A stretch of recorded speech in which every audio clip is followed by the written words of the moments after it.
problem. Damn, Rick. You're too shy. Yo, I ain't passing the ball. We're ready to begin with Texas A&M. We have student athletes Jace Carter, Wade Taylor IV, Pharrell Payne, Coach Buzz Williams. Per coach's request, we're just going to go right to questions for the student athletes.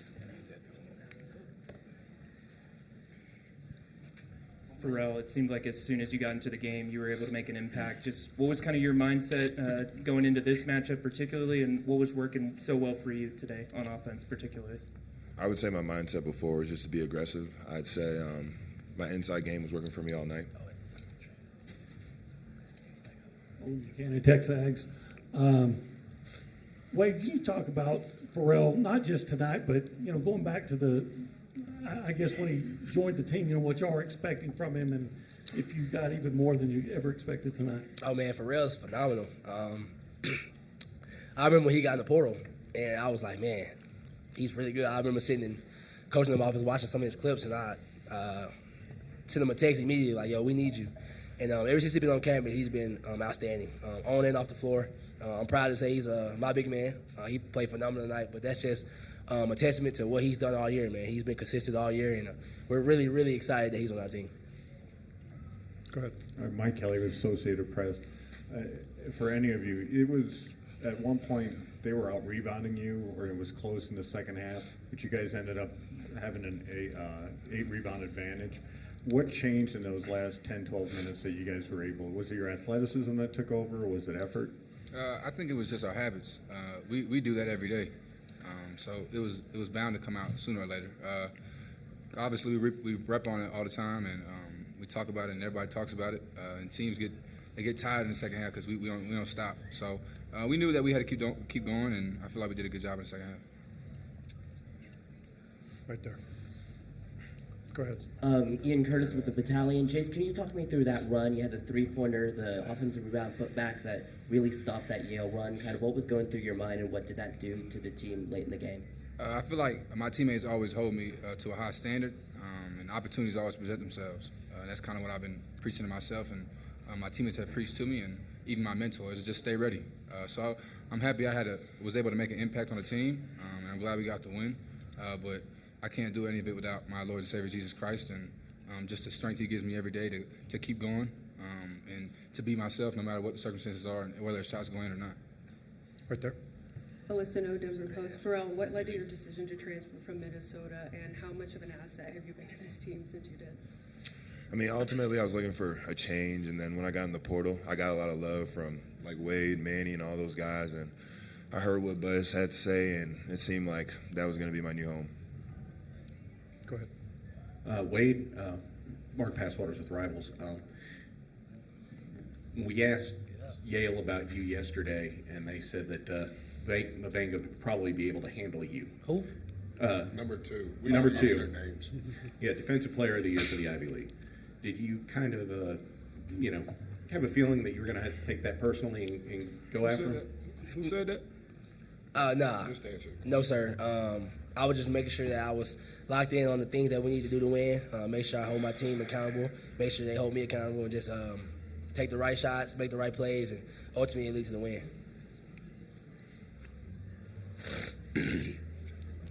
And for one last one for me, can you just tell us, I'm sure when you went to the transfer portal, you had other options. What was it that ultimately sold you on Texas A&M? I would say the first day it was open, the first morning coaches were able to come out and see players. Coach Buzz was the first person to come see me. And when he told me what they were doing over there at Texas A&M, I wanted to join. Here. Braxton Dory with the Battalion, guys. It's for any of y'all. How did you feel y'all handled number 4 today, and especially with the season he's been having? I feel like we did a good job. I mean, he's an elite level scorer. I feel like we harped on him a lot.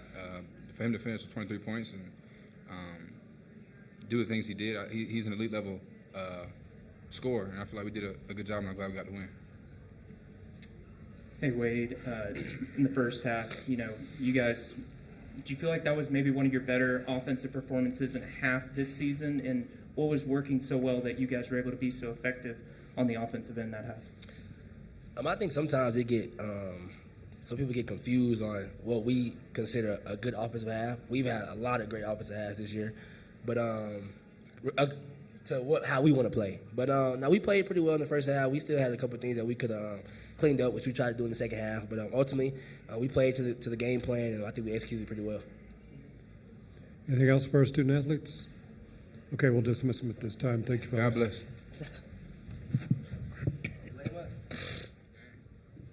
See you, man. See you. Questions for Coach Williams? Hey, Buzz. They got within 6, I think, in the second half with about 8:20 to go. You called a timeout, and then you guys were able to go on a run. What was said at that timeout, and why do you think you guys were able to, respond well and create some big separation? Yeah, I think a lot of the things that we've been saying since Monday morning have been the same. I think our staff did a really good job of preparing our guys for how they play. I also think that we practiced the adjustments. I don't think that you can give 2, 42, and 4 the same diet over and over. The words that we used on Monday, the words that we used on Tuesday, there was just a little bit more depth, a little bit more film to prove what we were trying to accomplish. I thought we continued to get better. Wednesday, probably even more depth. Very rarely do you have an opportunity to have 3 days to prepare for a team. For the most part, the things that we talk about at the timeouts are the same, specific to the opponent and specific to us. And I do think that our response was great. And I think up until that point, to be transparent, I thought we had done a really good job of playing to the scouting report on what we wanted to try to accomplish on both ends of the floor. Right here. Coach, you talked about not giving them the same diet. That little, it looked like a zone trap kind of thing going. For those of us who don't watch every day, was that new, a tweak, or? No, sir. We started it before we moved to College Station. We've changed some of the temperatures of it, whether there's a trap, what the first line is doing, what the second line is doing. Their press attack somewhat dictates how we change the temperature, and also our roster management dictates who is where. You can't leave 4 alone. You can't leave 11 alone. And number 2 is tremendous downhill. I thought in the first half, the metrics that we use to quantify the effectiveness of what we call triangle, we were excellent. We talk about those things at halftime. I thought there in the middle of the second half, we turned it off, and we turned it off because they were behind double digits, and they were going a lot faster. This is the fastest analytically they have played all year. A portion of that is since November the 16th, they haven't been behind in a game by more than 3 possessions. And so their transition volume rate was much faster, and so we turned it off and then turned it back on. I think there was a timeout at 4:29. Maybe it was 4:01. I can't remember. 4:02. I can't remember. And we turned it back on. It helped us kind of. We're trying to win time of possession even when we don't have the ball, and that's been a big part of our defensive philosophy. Back here first. Coach, some of those Yale runs, it seemed like they were able to really bring the crowd into it and then kind of had the momentum on their side. What did it take for y'all to really kind of lock in and, turn that momentum on its head? Yeah, Ian, I'm familiar with the runs. I honestly can't tell you about the crowd or the noise. I think they're a very good team. They're one of 6 teams in the country that's only lost 1 game in 2025. And I like their roster in regards to not only how they play, but how they utilize their roster. And they make you make decisions on the weak side.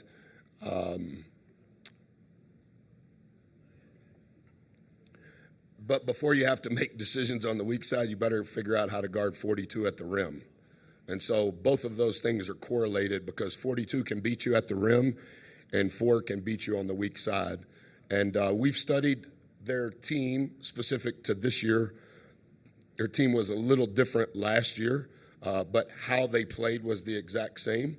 42 played 10 minutes a game last year and kind of took a completely different role. And 4 has continued to rise in his ability to make tough shots. 2 has been 3-time Defensive Player of the Year and MVP of the Ivy League. So they have a lot of components, and so you have to determine how you're going to guard the rim, and you have to determine how you're going to guard the weak side. And depending upon who was in the game for them dictated what we were doing. Let's go here first. And then we'll go over there. Buzz, I wanted to ask you about, if I could, maybe a couple of things regarding Pharrell. I assume that, you always felt like maybe he would be the kind of the missing piece for y'all, but could you have envisioned, like, the kind of performance he had tonight? And did you see things in the planning for the game that led you to believe that he would be able to have such a big game? Yeah, we were the first Power 4 school to offer Gochi a scholarship. I remember watching him in an auxiliary gym at 8 o'clock in the morning in a non-shoe company sponsored team. I love his spirit. I don't know that I've ever been around a player that's as extroverted as he is, that's also so pure in how he processes life. A lot of new content in how we go about things, a lot of a different pace than what he was accustomed to. To his credit, since the day after Labor Day, he's never backed up one step. He's been accountable. He's continued to make strides in how we want to play. I do think getting 10, who is a Texas kid who I love his motor and love the impact that he's had at Yale, I do think that getting him in foul trouble helped us. I think that changes how Coach was utilizing their roster. And I thought Lau did a great job, as did our team, in putting Gochi in positions to be successful. Over here. Hey, Buzz. Mark Kisla, Denver Gazette. There's not a lot of advantages of being as old as I am, but I did cover the 03 team that you and Thanks. Dale took Colorado State to the dance. And Christy Watson was associate AD at Colorado State in 2003, and I haven't seen her since then. She's behind you. All right. She's younger than you, but she's here. Well, everybody is, so that's cool. Dale just said college basketball can be a transactional business. What about the two of you have allowed you to work together so long, so well?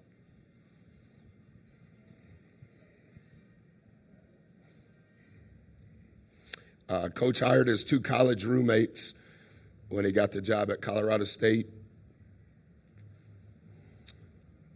I was the 5th person he interviewed. He didn't know me. Multiple people in the South had recommended me. I did not know Coach. I had never been to Colorado. He was exhausted when he hired me. I was over the top in trying to express how much I wanted to work for him. A very unique scenario. He hired me 18 days before I married my wife. 60 days later, his best friend who was on his staff, their daughter was killed when we were on a foreign tour. There's a lot of things that have transpired that were never in the print media or on social media. I hired Coach when I got the job at Marquette in 2008. I should have never got the job at Marquette, and you could argue that Coach probably shouldn't have got the job at Colorado State. There's never been an ego problem between either of us, regardless of whose title was what. Coach left after Marquette after 1 year and became the head coach at Liberty. And then by the time I got to Virginia Tech, we played one another, and at the end of that year that we played against one another, Coach got fired. He may be the best human being that's been a college coach that I've ever known. And my problem that I have with our players and the problem that I have with our staff, there's 110 years of experience with me wherever we've lived. Devin Johnson is our associate head coach. He was a manager when I was hired at UNO. My problem is I'm too loyal. And I love people that have an edge. I love people that have went about it the wrong way, the hard way, and have fought through adversity. And they're probably not receiving the attention that they're due, players and coaches. But that unspoken bond of loyalty and love and trust is very difficult for me to articulate. Coach is 67. This is his 43rd year in college basketball. He's been a head coach longer than I've been a head coach. And he's worked for me for 8 years. And when he hired me in 2000, nobody could have ever explained this story. And when he speaks to me, I don't move and I listen with both eyes because he's only going to say something that impacts winning. Thanks for asking. Last question right here. Buzz, I was wondering if you could talk a little bit about the impact that Chase had in, just 9 minutes. He was, he made an impact on both ends of the court. He is an example of many of our guys in regards to his ability to overcome, his belief in who we are, his belief in what we're about, his willingness to fight regardless of what the stats say, the belief that our group has in him regardless of his percentage from the free throw line or from three.